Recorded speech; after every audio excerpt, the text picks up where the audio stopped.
Hi everyone, today in this video I am going to show you how you can set up fingerprint security in your device in Infinix Zero Ultra.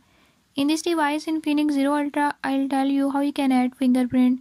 Follow the uploaded video guide and use fingerprint to protect your personal data. Before I start, if you are new to my channel, don't forget to subscribe and press bell icon.